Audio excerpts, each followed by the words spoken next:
Alhamdulillah wassalatu wassalamu ala Rasulillah wa ala alihi wa sahbihi wa man da'a bi da'watihi wa istanna bi sunnatihi ila yaumi liqa'i rabbih. Rabbi shrah li sadri wa yassir li amri wa hlul 'uqdatam min lisani yafqahu qawli.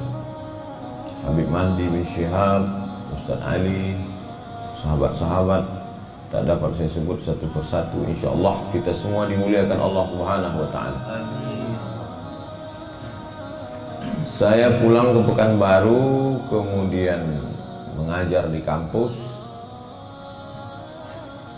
Saya mengisi pengajian di masjid, khusus kajian hadis, karena memang itu jurusan saya. Satu hadis, jelaskan periwayatnya, kandungan-kandungan isinya, habis itu tanya jawab. Kemudian khutbah Jumat, direkam, di-share. Kemudian nomor handphone saya disebar dan orang tahu nomor saya, kemudian saya diundang. Maka datanglah saya ke Palembang, diundang oleh salah satu lembaga pendidikan. Begitulah asal mula saya keluar dari Pekanbaru.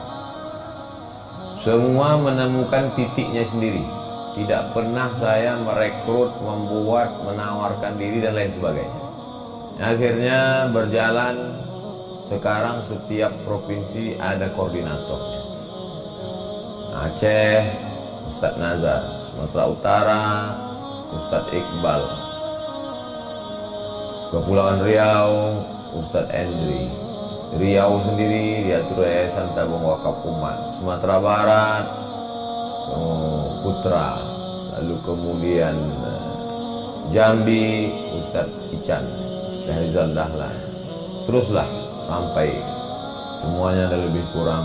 Untuk Sulawesi dengan Kalimantan satu koordinator. Mereka mengatur semua beberapa provinsi di pulau tersebut.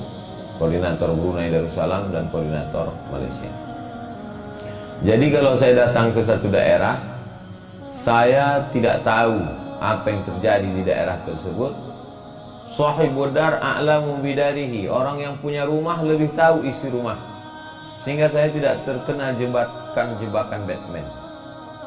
Khususnya jebakan-jebakan politik, jebakan-jebakan pemain, jebakan-jebakan calo. Alhamdulillah Allah menyelamatkan. Jadi kalau saya ke Sumatera Selatan, Habib Mahdi sudah protek itu semua. Jadi siapapun dari Sumatera Selatan yang mengirim proposal ke Riau atau menelpon tim, semuanya akan balik ke Habib Mahdi. Begitulah di setiap daerah masing-masing. Saya tidak mau menjadi ustadz artis show macam penyanyi dangdut. Datang, pertunjukan, pulang. Tidak begitu. Kalau saya datang ke satu daerah, apa yang mesti saya support di daerah ini? Saya tidak membuat grup baru. Saya tidak membuat aliran baru. Saya tak membuat mazhab baru. Saya mau melanjutkan bangunan dakwah yang di situ sudah ada dindingnya, ada tiangnya, ada atapnya. Ustadz tinggal pasang keramik lantainya aja. Ayo kita teruskan sama-sama. Makanya konsen saya di 3 hal.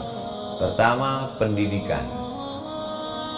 Oh, ini di daerah ini ada orang yang mau wakaf rumah untuk jadi rumah tahfiz. Tapi syaratnya ustadz yang menerimanya. Nanti kami mengelola. Ayo sama-sama. Penyerahan sertifikat rumah tanah mau diserahkan ke yayasan jadi rumah tahfiz. Karena memang fokus saya di pendidikan. Launching SD tahfiz, launching iklan penerimaan siswa baru SMP. Fokus pertama pendidikan. Karena tak semua selesai dengan ceramah dan tabligh akbar. Yang kedua adalah ekonomi umat. Ustadz, ayo kita ke pabrik air. Nanti Ustadz divideokan bagaimana proses air ini dibersihkan, didoakan, dibacakan Yasin, dibacakan Quran untuk dijual. Ayo. Karena ini juga bagian supaya duit umat ini jangan sampai kita yang punya umat tapi duitnya dia makan orang lain. Ustadz, nanti launching ini ada 212 mat, ya. Ini ada rumah sakit Islam, ya. Ini ada hotel syariah kita buka, ya. Karena memang fokus saya di ekonomi umat. Yang ketiga, politik. Kalau orang ini kita dudukkan Ustadz jadi gubernur, jadi wali kota, jadi bupati di sini, Ustadz tidak capek lagi ceramah. Dengan tanda tangannya dia bisa salurkan ini APBD untuk pesantren. Ayo kita dukung. Bahwa ada pro kontra, orang membuli saya, mengatakan saya usah masuk politik nanti jadi musuh. Itu ijtihad saya. Di beberapa tempat alhamdulillah selamat. Itu yang saya lakukan. Perbaikan pendidikan, perbaikan ekonomi, perbaikan politik. Sampai kapan Ustadz jalankan misi ini? Sampai Allah Ta'ala berikan amanah di seluruh daerah. Jadwal disusun dari Januari sampai Desember 2021 habis. Di akhir 2021 2022. Begitulah seterusnya. Jadi maksud saya, kita pahami dakwah ini bukan tausiah. Dakwah bukan ceramah. Tapi ceramah itu adalah bagian dari partikel kecil dakwah. Karena kalau kita memahami bahwa dakwah itu adalah ceramah, nanti orang yang tidak ceramah kita katakan tidak berdakwah. Masa lama-lama di Mesir pulang-pulang nggak berdakwah? Yang kau maksudnya apa? Dia nggak ceramah Pak Ustadz. Padahal dia buka yayasan. Mungkin dia bidangnya tidak ceramah, tapi dia sedang berdakwah. Masa lama-lama di Mesir pulang-pulang cuma jadi anggota dewan? Dia berdakwah dengan duduknya di legislatif itu. Dia yang ikut menggodok APBD. Dia yang memantau perjalanan ini gubernur, bupati, wali kota. Dia sedang berdakwah, tapi tidak ceramah. Maka mesti didudukkan pemahaman ini. Kalau tidak nanti semua orang mengatakan Abdul Somad berdakwah. Padahal sesungguhnya dia hanya sedang berceramah. Berapa banyak penceramah tidak berdakwah, tapi berapa banyak orang berdakwah tidak ceramah. Ini kalau masih pagi menjelaskan ini masih masuk. Tapi kalau menjelang buka puasa tak bisa. Jadi ketika kita pahami bahwa dakwah adalah taghyir halatil ummah, merubah kondisi umat. Palembang ada beberapa hal positif yang bisa diambil. Pertama, masfurah. Ustadz-ustadz bisa bersatu dari berbagai macam basic pendidikan. Pendidikan gontor yang modern, pakai jas, pakai dasi, bisa berjalan bersama dengan pendidikan tradisional pondok salaf. Bisa sejalan. Yang basic Muhammadiyah bisa duduk satu majelis dengan basic Nahdlatul Ulama. Nah, ini di tempat lain tidak, di sini ada. Di sini ada tempat untuk membuat suatu pagelaran besar dakwah, benteng Kota Besar, sebelum Covid datang. Maka ini pun juga menjadi syiar, simbol, sehingga menjadi ikon. Di mana-mana kalau ditanya orang, oh iya kami tengok video Ustadz di BKB. Oh iya Ustadz kemarin. Nah, ini banyak orang tak punya panggung. Banyak kota hanya masjid saja, stadion. Habis itu selesai. Tapi di sini ada. Yang ketiga, dakwah dikemas dengan media. Karena memang yang ada di media itu kemas. Mas Ali, maka dia bisa mengkemasnya dengan media. Jadi kalau video Ustadz Taufik Asnuri rahimahullah bisa sampai ke Pekanbaru, itu karena ada tim media yang di sini bekerja. Kalau kita lihat ada lampu gemerlap, ada video yang bagus, itu juga lengkap dengan anasyidnya. Nah, ini selalu saya kalau pergi ke satu daerah, saya bawa cerita ini ke sini, cerita ini bawa kemari, sehingga dia menjadi sebuah cerita puzzle yang disusun menjadi sebuah gambar yang menarik. Di Aceh bisa kita ambil ikatan alumni Timur Tengah Di Sulawesi Selatan bisa kita ambil Icat. Icat sudah punya Icat Mart. Tolong buatkan videonya Ustadz. Icat Mart. Icat, Ikatan Cendekiawan Alumni Timur Tengah. Memang semua yang kalau di Aceh ikat, di sana dia jadi Icat, karena memang di sana banyak C, makanya Coto Makassar. Lalu kemudian di Kalimantan, militansinya, kita tahu mereka amat sangat militan yang luar biasa kepada para habaib, khususnya kepada para ustadz, para alim ulama. Jadi apa yang ada di beberapa daerah, dan saya bisa bersinergi berjalan dengan kawan-kawan tanpa merusak. Jadi kalau ada dari Pontianak Ustadz Lukman dengan program berasnya, dengan program keumatannya, bisa berjalan sinergi bersama selama kita masih satu arah, satu tujuan, maka tidak pernah mempermasalahkan kendaraan apa yang kita pakai.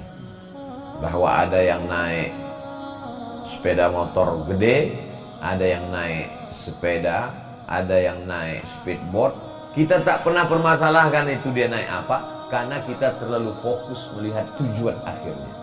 Tapi kalau kita terlalu fokus melihat kanan kiri, itulah kita menjadi sikut menyikut, merajuk, tidak jadi buat dakwah hanya karena logo tidak ditempel di banner.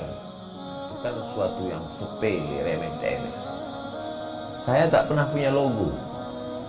Andailah tak diminta orang, tak ada itu logo Ustadz Abdul Somad. Singkatan UAS itu pun tak pernah terpikirkan. Tiba-tiba orang aja ngasih. Saya tidak terlalu memikirkan simbol. Saya melihat makna. Jadi sama seperti besi berani, magnet. Dulu waktu kecil magnet itu kita campakkan ke pasir. Setelah itu otomatis menempel nanti. Pasir tidak akan menempel, debu tak akan menempel, kayu tak akan menempel. Tapi kalau dia memang butiran-butiran besi, dia pasti akan menempel. Begitu juga lah perjalanan kami. Masuk kami ke satu daerah, pasir tak mau menempel, kayu tak akan menempel, kaca tak menempel. Tapi kalau dia besi, insya Allah dia akan menempel dan kita bisa bersama. Jadi kalau pada subuh ini, dalam perjalanan ini, ada sahabat-sahabat yang menempel, maka sesungguhnya kita memang berarti sama-sama besi, sama-sama tahan diuji, tak akan lapuk insya Allah. Tapi kalau dia kayu, dia tak mau menempel. Kayu hanya akan berkawan dengan kayu yang lapuk juga. Al-arwah junudun mujannada. Ruh itu seperti bala tentara. Wa ma ta'arafa minha talaf. Kalau dia ada kesesuaian, dia akan bersama. Angkatan laut, angkatan udara, polisi, satpam, security, semua bergabung. Tapi begitu komandan upacara mengatakan siap gerak, semua melihat seragamnya. Satpam sama satpam, hansip sama hansip, angkatan darat sama angkatan darat, polisi sama polisi, berbarislah dia. Begitu juga dalam perjalanan ini. Ruh saya, ruh Habib Mahdi, ruh mulai dia merapat. Kenapa dia merapat? Wa ma ta'arafa. Karena ada titik-titik kesamaan, ada titik-titik temu. Walaupun kami secara zahir sangat berbeda. Habib Mahdi pakai sorban, saya pakai peci. Beliau pakai jubah, saya pakai sarung. Beliau dari Hadramaut Tarim, dari Mustafa Sidil Habib Omar bin Hafiz, saya dari Al-Azhar. Berbeda, tapi ada satu titik temu. Begitu juga dengan Ustadz Thomas Ali, ada titik temu. Wa ma tanakara minha talaf. Walaupun dari satu sekolah, sama-sama dari Azhar, sama-sama satu angkatan, tapi kalau tanakara tak bersesuaian, tak sejalan, ikhtilaf, dia pasti akan terjadi ikhtilaf. Kenapa kita bersama bisa subuh ini? Berarti roh kita ada satu sifat, banyak persamaan kita.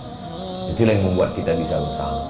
Bersama di Palembang, bersama di dunia, bersama ketika bangkit di padang mahsyar, bersama pula dalam surga bersama Sayyidina wa Maulana Muhammad sallallahu alaihi wasallam. Saya tak pernah takut kehilangan sahabat. Kenapa? Karena banyak yang berguguran di dalam jalan dakwah. Yang kawan menjadi lawan banyak, yang dulu teman baik menjadi musuh banyak. Tapi orang-orang yang tak dikenal pun menjadi sahabat lebih banyak. Dari mulai Aceh, Sumatera Utara, Sumatera Selatan, Lampung, menyeberang ke Jawa Barat, masuk ke Jawa Tengah, DKI, masuk ke Jawa Timur, masuk ke wilayah timur Indonesia, datang ke Maluku, sampai ke Sorong Papua, sampai ke Raja Ampat, sampai ke beberapa negeri tetangga, sampai ke Terengganu, sampai ke Perak. Tak pernah kenal, beda bahasa, beda suku, tapi ketika ruh itu sama sifatnya, menjadi sahabat, menjadi kawan. Jangan pernah takut kehilangan sahabat. Safir tajid iwadan amman tufariqu. Berjalan sajalah engkau, nanti di tempat itu kau akan menemukan orang-orang yang dulu kau tinggalkan, maka kau akan bertemu dengan orang yang sama. Betul kata Imam Syafi'i. Setiap daerah yang saya kunjungi itu ada saja orang-orang yang sifatnya sama. Jadi kalau di daerah ini ada orang kaya yang baik, ada pejabat yang santun menolong dakwah, ada mantan preman yang menjadi backing, menjadi bodyguard, menjadi backup dakwah, nanti di daerah lain ketemu lagi orang spesies macam itu juga. Orang kaya yang mensupport dakwah, pejabat yang berani menjadi tulang belakang dakwah, anak muda yang menjadi support dakwah. Namanya beda, sukunya beda, wajahnya beda, tapi sifatnya sama.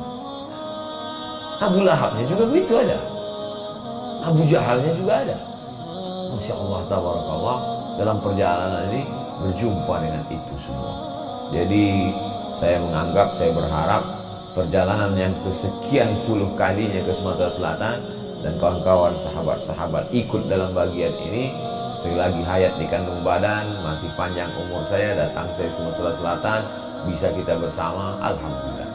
Tapi ke depan saya tetap bermimpi seperti daerah-daerah yang lain, ada satu kerjasama sehingga terbentuklah sebuah lembaga, sehingga kita fokus, sehingga kita, bukan berarti saya katakan tak baik, menuju yang baik, menuju yang lebih baik, menuju yang amat sangat terbaik. Sampai puncaknya rel kereta apinya siap, lokomotifnya siap, mati kita sebagai masinis, kereta api tetap berjalan. Kenapa? Relnya sudah ada. Masinis boleh mati, tapi kereta api tak boleh berganti. Bisa untuk jadi update status yang itu sebagai pengantar pertemuan kita di majelis menjelang pulang ke airport. Pak Ustadz, apa kriteria pemimpin yang zalim? Innallaha ya'murukum an tu'addul amanati ila ahliha wa idza hakamtum bainan nasi an tahkumu bil adli. Dua. Yang pertama amanah, yang kedua adil.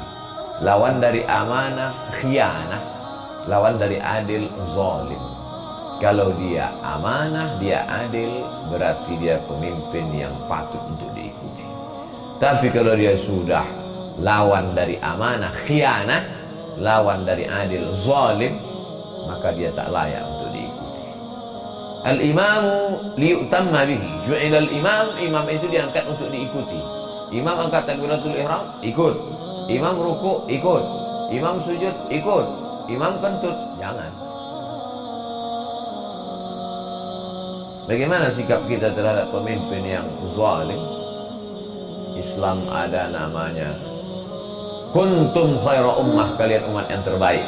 Ta'muruna bil ma'ruf, ajak orang buat baik. Wa tanhauna 'anil munkar, larang orang buat munkar. Kalau ada Pak RT buat majelis gaple, mabuk, membawa masyarakat, datang orang mengadu, Pak Ustadz, Pak RT mabuk, sabar. Allah bersama orang yang sabar. Pembodohan. Maka kita mesti rapat untuk mengganti RT dengan RT yang soleh. Karena kalau tidak, satu RT ini akan kena musibah. La ta'murunna bil ma'ruf, kalian mesti ajak orang buat baik, wala tanhauna 'anil munkar, larang orang buat munkar. Kalau kamu tidak melakukan itu, la yushikanna ayab'atsallahu 'alaikum iqaban. Nanti dikhawatirkan diturunkan Allah hukuman. Ketika hukuman itu turun, summa tad'unahu, kamu berdoa minta, fala yustajabu lakum, doa kamu tak dikabulkan gara-gara diam menengok kemungkaran. Pak Ustadz, ini Pak RT udah mulai memakai siskamling kita untuk bawa-bawa cewek-cewek duduk-duduk, joget-joget, dandut-dandut koplo tengah malam. Gak apa-apa, yang penting kita di masjid berzikir, membaca Quran. Wala ana abidum ma'abadtum wala antum abiduna ma'abud lakum dinukum waliyadin lana a'maluna walakum a'malukum. Bukan ajaran Islam. Islam mengajarkan kita mengajak orang berbuat baik, mencegah perbuatan mungkar. Tak Ustaz, izin bertanya, bagaimana berjuang sesuai syariat Islam, ajaran Rasulullah terhadap para pemimpin yang tidak menjalankan sesuai syariat Islam, padahal dia sendiri seorang Islam? Kalau Anda seorang dosen, profesor, doktor, buat seminar, itu bidang, sadarkan umat ini. Seminar, lokakarya. Kalau Anda seorang da'i, juru dakwah, sampaikan lewat khutbah. Data, fakta, tugas seorang pemimpin, bukan penyebar fitnah. Kalau Anda seorang kepala rumah tangga, pimpinan perusahaan, punya anak buah, jelaskan kepada mereka dengan bahasa yang santun. Tapi kalau Anda duduk di parlemen sebagai anggota legislatif, DPRD kabupaten kota provinsi, DPD, DPR RI, maka berjuanglah dengan cara konstitusional. Negara kita negara demokrasi. Dalam negara demokrasi semua diputuskan berdasarkan voting. Suara terbanyak, suara Tuhan. Jadi kalau saya mengajak umat untuk memilih anggota legislatif yang sholat, caleg yang takut sama Allah, sesungguhnya saya sedang berdakwah konstitusional. Tapi saya tidak berpolitik praktis mencalonkan diri. Kenapa? Karena saya milik semua partai, milik semua umat, milik semua ormas. Tapi saya berhak untuk menentukan pilihan langsung, umum, bebas, rahasia. Ketika orang bertanya ke saya, Pak Ustadz, mana yang saya pilih? Pilih orang ini. Karena kalau dia duduk nanti, dia akan beramar ma'ruf nahi mungkar melalui jalur konstitusional, yaitu legislatif. Jadi sesuailah dengan bidang kita masing-masing. Apa bidang kita? Laksanakanlah, berjuang sesuai dengan bidang kita untuk menegakkan syariat Allah, syariat Rasulullah Sallallahu Alaihi Wasallam. Bagaimana pandangan Islam terhadap seorang aktivis pejuang yang selalu mengkritik kebijakan tak sejalan di tempat kerjanya? Beda antara kritik dengan nahi mungkar. Kritik itu asal berseberangan dengan pendapat umum, opini publik, oposisi. Kalau berjalan bersama, posisi. Kalau berseberangan, oposisi. Oposisi biasanya A kata rezim, B kata dia. Yang penting beda. Kalau nahi mungkar tidak begitu. Tidak selamanya orang itu salah. Kalau kebetulan dia keliru, luruskan. Tapi kalau dia benar, dukung, support. Jadi kritik itu tidak selamanya benar, walaupun tidak selamanya salah. Jadi saya tidak pakai kritik, saya tidak pakai oposisi, saya pakai istilah amar ma'ruf nahi mungkar. Jadi kalau ada orang yang meluruskan PRT, PRW, bupati, gubernur, wali kota, presiden, direktur, dia tidak sedang beroposisi, karena oposisi negatif. Dia tidak sedang mengkritik, karena kritik selalunya dari atas ke bawah. Dia sedang meramar ma'ruf nahi mungkar. Ini orang perlu diajak kepada ma'ruf. Ini orang perlu diluruskan supaya tidak mungkar. Kewajiban beragama. Kuntum khaira umat, kamu umat yang terbaik. Bukan kamu umat terbaik karena hajimu 10 kali. Bukan kamu umat terbaik karena keningmu hitam. Bukan kamu umat yang terbaik karena terawihmu sampai subuh. Kapan kamu jadi umat terbaik? 3. Ta'muruna bil ma'ruf wa tanhauna 'anil munkar wa tu'minuna billah. Lakukan yang 3 ini, umat terbaik. Tapi semua ada kosnya, ada bayarannya. Tidak ada yang free. Maka kalau mau pada zona aman, enjoy, nikmati saja.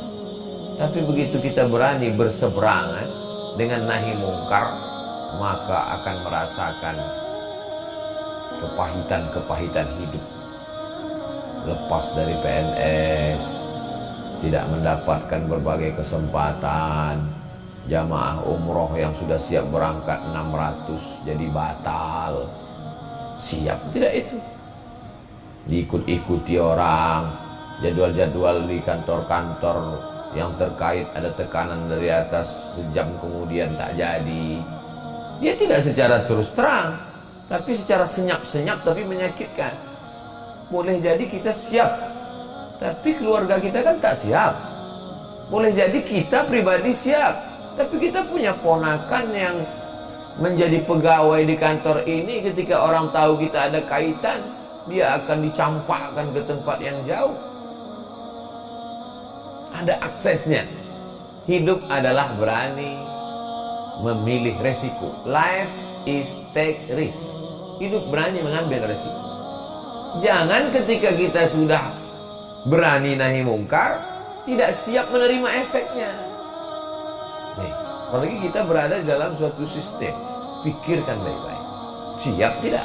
Kalau siap, jalan. Kalau tidak siap, nanti kita akan punya kepribadian ganda. Siap melakukan sesuatu, tapi tak siap menerima efek dari sesuatu. Itu adalah mental, namanya mantik tufuli, mantik logika anak kecil. Anak kecil berani melempar batu ke jendela, pecah, tapi setelah itu dia lari. Itu namanya lari dari kenyataan. Di Indonesia kita melihat ada tokoh-tokoh, habib-habib, ulama-ulama yang berani menerima resiko. Keluarganya pun siap menerima resiko. Di negeri ini semua bisa direkayasa, kata Salim Said, pengamat politik senior, putih rambutnya, putih jenggotnya. Kata-katanya itu saya copy. Di negeri ini semua bisa direkayasa. Siap tak menerima rekayasa-rekayasa itu? 4. Bagaimana cara kita menegakkan amar ma'ruf nahi mungkar di situasi seperti ini, di mana Islam dan ulama dianggap sebagai musuh oleh rezim yang berkuasa? Pandai itu penting. Pandai-pandai jauh lebih penting. Kalau orang mencari botol kecap, pakai botol minyak babi. Isinya tetap kecap. Razia botol kecap, pakai botol minyak babi. Tengoknya, bebas botol minyak babi, isi tetap kecap. Tapi tak semua seorang semazhab dengan saya. Dia justru dinampakkannya, aku botol kecap. Terserah. Ada yang model bermazhab botol minyak babi, tapi ada yang tetap bertahan dengan kecap. Kalau saya dipecahkan karena botol kecap, biarlah dipecahkan. Yang penting mati sebagai botol kecap. Pecahnya bagaimana? Sebagai botol kecap. Beserpih dia dengan batu, tetap tertulis di situ botol kecap. Toh pada akhirnya akan pecah juga.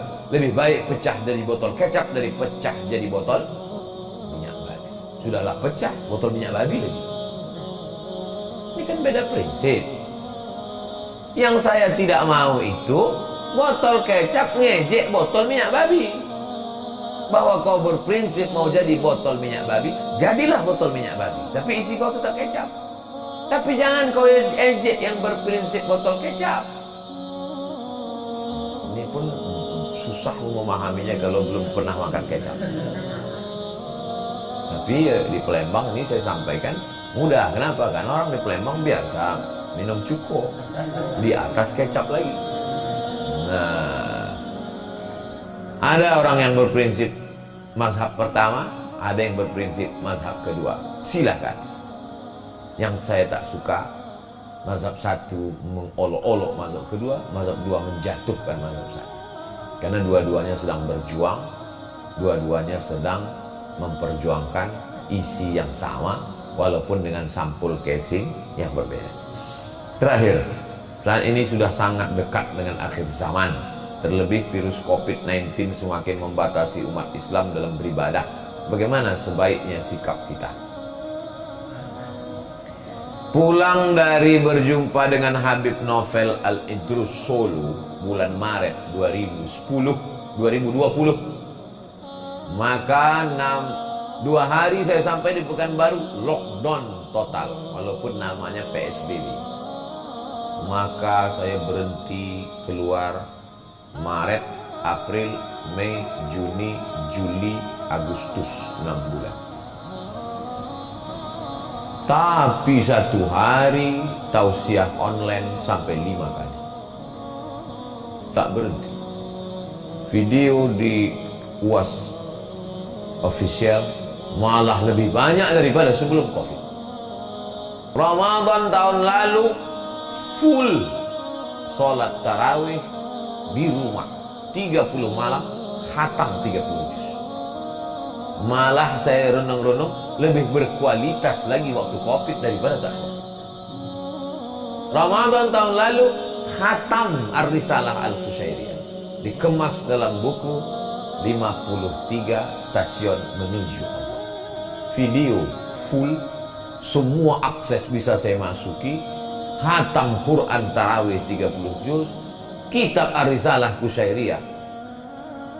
Covid tidak memberikan efek apapun. La yadurrukum man dhalla idza tadaitum. Tapi apakah semua umat sekuat kita? Kan itu yang jadi masalah. Jadi kita didik saja umat ini menjadi kuat. Kalau kalian tak bisa sholat di masjid, kalian tetap sholat di rumah dengan keluarga. Andai kalian, tapi ada hal-hal yang kita tidak bisa diam. Kalau sampai sholat Idul Fitri, Idul Adha, kurban kita dilarang. Sementara di depan biji mata kita orang duduk ramai-ramai di kafe. Sementara mall tetap dibuka, diam kita. Pembodohan luar biasa. Berapalah jumlah orang sholat di masjid, tapi berapa yang minum kongko-kongko duduk-duduk? Nah, maka ada masanya kita lockdown, duduk sejenak, tapi tanpa mematikan aktivitas. Kita tetap beraktivitas, hidup kita tetap berkualitas. Jadi alhamdulillah, Ramadan 2019 belum Covid, Ramadan 2020 sudah Covid ketat, Ramadan 2021 Covid kurang ketat. Justru di antara tiga ini sangat amat sangat ketat itulah yang paling berkualitas yang saya rasa. Jadi ke depan kita tetap mesti jeli, kita tetap mesti waspada, kita tetap mesti selalu ada langkah-langkah apa yang kita lakukan. Saya kira itulah yang dapat saya sampaikan. Mudah-mudahan pertemuan kita ini pertemuan yang mendatangkan rahmat dan barokah Allah SWT. Al-Hazih Niyah Al-Fatihah.